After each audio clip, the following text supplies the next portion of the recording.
अस्सलाम वालेकुम एवरीवन, कैसे हैं आप सब। उम्मीद करती हूँ बहुत अच्छे होंगे। मैं हूँ Anika and welcome to my YouTube channel Azaane Hayat. तो आज मैं जा रही हूँ बनारस। तो जैसा कि मैंने आप लोगों को लास्ट व्लॉग में बताया था कि हम लोग राजस्थान जाने वाले हैं घूमने। मेरी बहन और जीजू भी आए हुए थे गोरखपुर से, वो लोग भी साथ में गए थे। तो हमारा ये प्लान था कि वहाँ से वापस आने के बाद हम लोग सुमेरा का ऑपरेशन कराएंगे। उसे गॉल स्टोन था तो हम लोगों को उसी का ऑपरेशन कराना था। तो ऑपरेशन हुए 5-6 दिन हो चुके हैं। आज हम लोग वापस बनारस जा रहे हैं उसके स्टिचेस को कटवाने।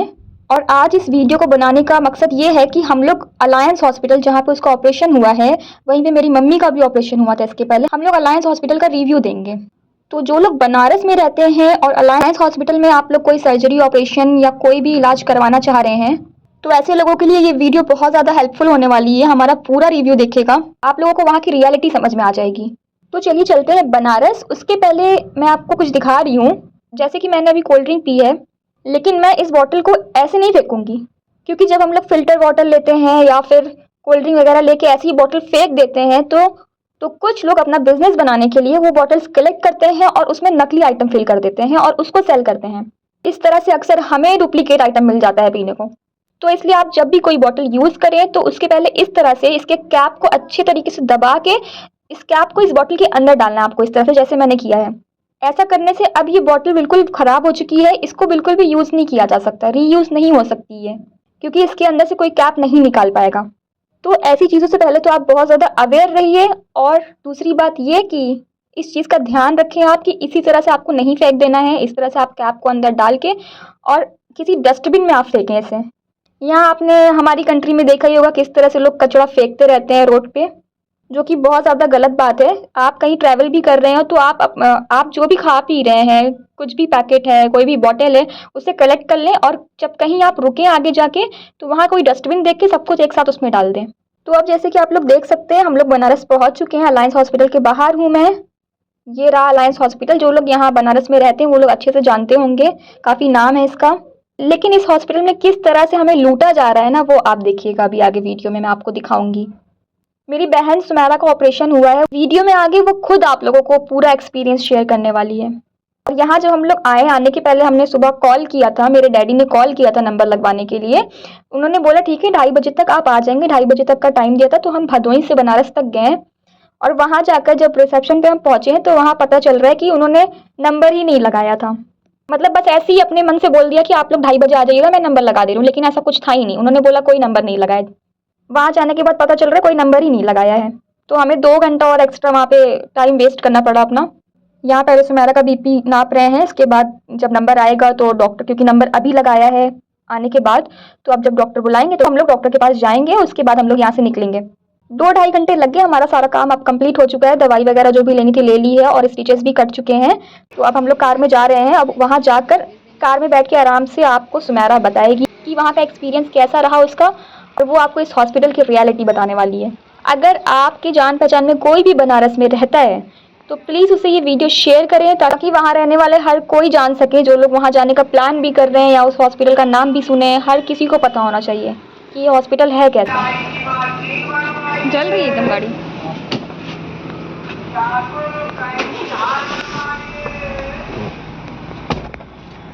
तो अभी सुमेरा अलायंस हॉस्पिटल का एक्सपीरियंस शेयर करना चाहती है, तो आप लोग सुनिए वो क्या बता रही है। बोलो क्या बोल रही थी। Alliance hospital doctor Javed Iqbal मतलब है तो बहुत फेमस, सुनते हैं उनका हाथ भी बहुत अच्छा है ऑपरेशंस वगैरह में, सर्जरी वगैरह में। बट यहाँ का स्टाफ इतना बुरा है, लाइक वेरी बैड। ऐसा एक्सपीरियंस मैंने किया ही नहीं है। और भी हॉस्पिटल्स देखा है, बहुत हॉस्पिटल्स गए हैं, पर इनके जैसे स्टाफ नहीं। सुबह से कॉल किया हमने, हम लोग मतलब इतनी दूर से आना था तो सुबह से कॉल किया गया, यहाँ पे है सिस्टम कि आप कॉल कर लीजिए, आपको नंबर लगवाना है, आप सुबह ही कॉल पे नंबर लगवाएं। नंबर लगवाया, उन्होंने बोला 2:30 बजे नंबर आएगा, और जब आएंगे उसी टाइम वो नंबर लगाएंगे। वो आपको बस फ़ोन पे बस बेवकूफ़ बना रहे हैं, बस वो पैसा बनाने के लिए कि आप सुबह से कॉल कर लीजिए, आपका नंबर लग गया, हाँ इतने बजे, आप उतने बजे से पहले पहुंच जाइए। उतने बजे क्या, 1 घंटा आपको वेट करना ही करना है, ज़्यादा भी कर सकते हैं। बोलेंगे डॉक्टर 12 बजे मिलेंगे, डॉक्टर मिलते हैं आपको 1 बजे के बाद, उस पर भी आपको नंबर लगाना है, टाइम लेंगे। और जिस काम में टाइम नहीं लगना रहता उस काम में एक्स्ट्रा टाइम लगा रहे हैं ये लोग, और जहाँ टाइम देना चाहिए वहाँ टाइम ही नहीं दे रहे हैं। मतलब और जो इनके रिसेप्शन एरिया में स्टाफ है, they are the worst people I think in the world, worst जिसको बोलते हैं। वो तो सीधे मुंह बात ही नहीं करना चाहते, वो अपने में मस्त हैं, आपस में हंसी मजाक कर रहे हैं, आपस में फ़ोन पे बातें कर रहे हैं। बाकी पेशेंट है, अटेंडेंट हैं, उनको देखना ही नहीं चाहते, उनकी बातें ना सुनते हैं, ना रिप्लाई करते हैं और ना करना चाहते हैं। बड़ी ही मुश्किल से 10-10, 15-15 मिनट उनके काउंटर पे खड़े रहो, तब वो जाके कुछ रिस्पॉन्स देंगे। उनसे एडमिट होने से पहले पूछा कि पैकेज आपका क्या है, और भाई ये सर्जरी कराना है, एक बार आप अपना पैकेज भी तो बताएंगे हमको, तब तो हम अपने अकॉर्डिंग काम करेंगे। तो उनको पैकेज भी नहीं बताना, उनको सीधा उनके पास रिप्लाई किया रिसेप्शन है क्यों। लाइक आप लोग भी कमेंट में बता सकते हैं कि reception means what, reception area counter जो होता है वो क्यों होता है, वो इसीलिए होता है कि आपको सारी इन्फॉर्मेशन हॉस्पिटल की मिल सके। उनसे पूछा गया पैकेज क्या है आपका सर्जरी अगर हमें करानी है इस चीज़ की, तो उनका कहना है हमें नहीं पता, ये तो डॉक्टर साहब ही बताएंगे। अरे भाई, जब डॉक्टर साहब बताएंगे, डॉक्टर साहब मिलेंगे ही नहीं आपको। और फिर ऑपरेशन होना है, मैंने खुद सुना उनके लाइक वर्कर्स को, ये काउंटर पे रिसेप्शन एरिया पे कोई पेशेंट शायद आया था और वो बिना एडमिट कराया पेशेंट को लेके चला गया, मतलब वही थे। उन लोग आपस में बात करते, अरे यार पकड़ो उसको, जल्दी पकड़ो, कस्टडी में लो, 1.5 लाख का नुकसान हो जाएगा, डॉक्टर साहब गुस्सा करेंगे। What the hell is this, तुम लोग पैसा बनाने के लिए हॉस्पिटल चला रहे हो सिर्फ, मतलब पैसा बनाने के लिए ठीक है, इनकम होगी, वो आपका भाई काम है, वो तो होना है, बट इस तरीके से कि 1.5 लाख का नुकसान हो जाएगा, उसको पकड़ो, उसको कस्टडी में लो, वरना डॉक्टर गुस्सा हो जाएंगे। These are their words. मतलब हम तो बहुत शौक थे, पर मेरी मजबूरी थी, मुझे कराना, तो मेरे पास ऑप्शन नहीं था, मुझे अटेंडेंस मतलब कराना ही था उस टाइम में, मैं डिले नहीं कर सकती, तो मुझे यहीं पे कराना पड़ा। डॉक्टर ने बोला कि ऑपरेशन मैं करूँगा, सुबह आप 10 बजे लेके पेशेंट को आ जाना। मैं 10 बजे से आ गई, डॉक्टर आए ही नहीं। फिर डॉक्टर को कॉल करके पूछा गया कि कब तक आप ऑपरेशन करेंगे, बाकी लोग कह रहे हैं रात में ऑपरेशन होगा। हम लोग ने कॉल करके डॉक्टर से पूछा, डॉक्टर ने कहा 3 बजे ऑपरेशन कर देंगे। डॉक्टर 3 बजे तक आए ही नहीं। फिर बहुत मेरे हस्बैंड ने इतना फोर्स किया, उनको इतना फोर्स किया कि चलो ठीक है, आपने बोला 10 बजे नहीं हुआ, 3 बजे नहीं बोला, अब तो करोगे, 9-10 बजे रात करोगे। डॉक्टर ने कहा ठीक है, इनको रेडी करो, मैं ऑपरेशन करूँगा इनका। मतलब मेरे डैडी का था कि ऑपरेशन आप ही करेंगे, आपका हाथ अच्छा है, आपसे ही कराना है, उनसे ही कराना था, इसलिए तो यहाँ आए, वरना तो बहुत डॉक्टर पड़े हैं मेरे पास, मैं जा सकती हूँ, दुनिया में बहुत डॉक्टर हैं। उन्होंने क्या किया, खुद बोला कि मैं करूँगा, और उसके बाद मेरा ऑपरेशन पूरा हो गया। जूनियर डॉक्टर ने या जिसने भी किया, जो किया, वो डॉक्टर जावेद इकबाल, वो लास्ट में ऑलमोस्ट 2 घंटे बाद, मेरे ऑपरेशन के 2 घंटे बाद वो आए हैं। उन्होंने सिर्फ मुझे आके एक बार देखा है और वो मुझे फिर ओटी के बाहर ले गए। 3 दिन मैं हॉस्पिटल में थी और 3 दिन में शायद ही 3 बार भी कायदे से वो आए होंगे मुझे देखने। लाइक डॉक्टर अपने राउंड पे निकलते हैं, राउंड का चार्ज आप पूरा ले रहे हो, 500 रुपये एक बार का, 500 पर टाइम आप चार्ज कर रहे हो, तो टाइम भी वो बस ऐसे रूम में घुसेंगे, हाँ बेटा कैसे है, अस्सलाम वालेकुम, जी अल्हम्दुलिल्लाह ठीक है, डॉक्टर का हो गया, डॉक्टर चले गए, आगे मुझे कुछ बताना है, मुझे कुछ पूछना है, डॉक्टर के पास टाइम ही नहीं है। तो भाई ऐसा डॉक्टर का क्या मतलब, इतना बिजी हो जाओगे कि पेशेंट को तुम टाइम ही नहीं दे पाओ। मेरा तो बहुत ही वर्स्ट एक्सपीरियंस है, मेरा नहीं, वहाँ पे जितने अटेंडेंट बैठे थे, मेरे हस्बैंड ने मुझे बताया कि जितने भी उनके एरिया पे बाहर बैठे हैं ना अटेंडेंट, वो सारे यही बता रहे हैं कि बहुत ही वर्स्ट कंडीशन है यहाँ की, दोबारा तो नहीं आने वाले। मतलब हमारा तो पर्सनल एक्सपीरियंस हो गया है कि यहाँ तो दोबारा ना आना है, ना किसी को सजेस्ट करना है। वाराणसी में हम लोग, बनारस में, यहाँ पे एरिया का एग्जैक्ट नेम मुझे नहीं पता है, ये अलायंस हॉस्पिटल है डॉक्टर जावेद इकबाल का। मैं तो नहीं प्रीफर करूँगी, डॉक्टर बहुत अच्छे हैं, ठीक है, नो डाउट, उनका हाथ बहुत अच्छा, पर जब वो खुद अटेंड ही नहीं कर रहे हैं तो क्या मतलब है उनका। जब वो अटेंड नहीं कर रहे हैं, वो आपका ऑपरेशन नहीं कर रहे हैं, तो आप कहीं भी करा लो ऑपरेशन कराना, उनके जूनियर डॉक्टर से क्या कराएंगे। अगर आप लोगों को इतना पैसा लगाना ही है तो फिर इससे बेटर ऑप्शन है आपके पास।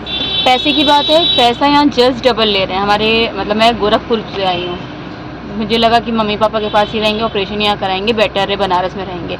गोरखपुर में 25 to 30,000 मैक्सिमम चार्ज है, वो भी डिस्काउंट वगैरह अगर आपके नॉलेज में है कोई तो अच्छा खासा डिस्काउंट होकर 25 हाईएस्ट जाएगा। और यहाँ पे इन्होंने बिना बताए एडमिट किया, डॉक्टर से पूछा, डॉक्टर ने कहा अरे मैं तो देख लूँगा भाई साहब, मतलब डैडी से उन्होंने ऐसे बोला कि जानने वाले हैं, तो मैं तो देख लूँगा भाई साहब, परेशान क्यों चाह रही। तो आप लोगों को मैंने हमारा एक्सपीरियंस शेयर कर दिया है, और ये सिर्फ हमारा नहीं, ये बहुत मोस्टली लोगों का यही एक्सपीरियंस रहा है वहाँ पर। अगर आप लोगों को भी ये बातें समझ में आई हो तो इस वीडियो को ज़्यादा से ज़्यादा शेयर करें। स्पेशली अगर आपकी जान पहचान में कोई बनारस में रहता है तो उन्हें ज़रूर ये वीडियो शेयर करिएगा। तो बस हमारा काम यहाँ पे कंप्लीट हो चुका है। अब हम लोग घर वापस जाएंगे। उसके पहले हमें बहुत तेज़ भूख लग गई थी हम सबको, तो हम लोग जा रहे हैं गुरुबाग के शाही रेस्टोरेंट में डोसा खाने। उसका डोसा बहुत ज़्यादा अच्छा होता है और डोसा मेरा फेवरेट डिश है। और अब तक में मैंने बहुत से रेस्टोरेंट में, बहुत सी जगहों पे, बहुत सी सिटीज़ में मैंने डोसा खाया है, लेकिन यहाँ का बेस्ट होता है। इसलिए मैं बनारस आती हूँ तो मैं कोशिश करती हूँ कि यहाँ से मैं डोसा ज़रूर खा के जाऊँ। सुमैरा ने भी डॉक्टर से पूछ लिया था कि वो अब क्या क्या खा सकती, क्या क्या नहीं। डॉक्टर ने बोला सब कुछ खाइए, लेकिन लिमिट में हर चीज़ खाना है आपको। तो मेरे लिए और डैडी के लिए हमने रवा स्पेशल डोसा ऑर्डर किया। यहाँ का बहुत ज़्यादा टेस्टी होता है। अगर आप लोग यहाँ आते हैं ना तो यहाँ का डोसा ज़रूर ट्राई करिएगा और ये स्पेशल रवा डोसा ज़रूर ट्राई करिएगा। और सुमैरा को क्योंकि डॉक्टर ने हल्का खाने के लिए बोला है तो हमने पेपर डोसा उसके लिए ऑर्डर किया था। पर अभी भी उसको बाहर की चीज़ें थोड़ी अवॉइड करनी रहेगी, लेकिन अभी उसका बहुत ज़्यादा डोसा खाने का मन कर रहा था तो हमारे पास यही ऑप्शन था कि हम उसके लिए पेपर डोसा ऑर्डर कर दें। तो देखिए ये रहा शाही रेस्टोरेंट। हम लोग अब यहाँ से खा पी कर निकले हैं और नमाज का टाइम हो गया था तो डैडी ने इस जगह पर गाड़ी रोकी नमाज़ पढ़ने के लिए, क्योंकि यहाँ पे एक मस्जिद थी और ये एक ऐसा एक मोहल्ले टाइप का एक मतलब एरिया बना हुआ है। यहाँ पर देखिए बनारसी साड़ी बन रही है। मैंने पहली बार देखा है कि इस तरह से साड़ी बनती है। हमारे भदोई में इस तरीके से कारपेट बनाई जाती है। भदोई कारपेट के लिए बहुत ज़्यादा फेमस है और भदोई को कारपेट सिटी भी बोला जाता है। अगर आप गूगल करेंगे ना भदोई तो वो कारपेट सिटी ही लिख कर आएगा। पर मैंने आज देखा कि साड़ी भी इस तरह से बनती है। इसका मतलब कि हर तरीके के फैब्रिक इसी तरीके से बनते होंगे। वहाँ पे एक अंकल थे, उनसे हम लोगों ने पूछा कि ये साड़ी कैसे बनती है, यहाँ से कहाँ जाएगी, ये सब चीज़ें वो बता रहे थे। बस इसके बाद हम लोग यहाँ से निकल गए भदोई के लिए और कुछ ही देर में हम लोग भदोई पहुंच गए, अपने घर पहुंच गए। हम लोग अभी 3-4 दिन पहले राजस्थान से घूम कर आए हुए हैं। मैंने ब्लॉग शूट किया था। इस ब्लॉग के बाद नेक्स्ट ब्लॉग वही आने वाला है। ब्लॉग्स को देखने के लिए चैनल को सब्सक्राइब जरूर करिएगा। Thank you for watching.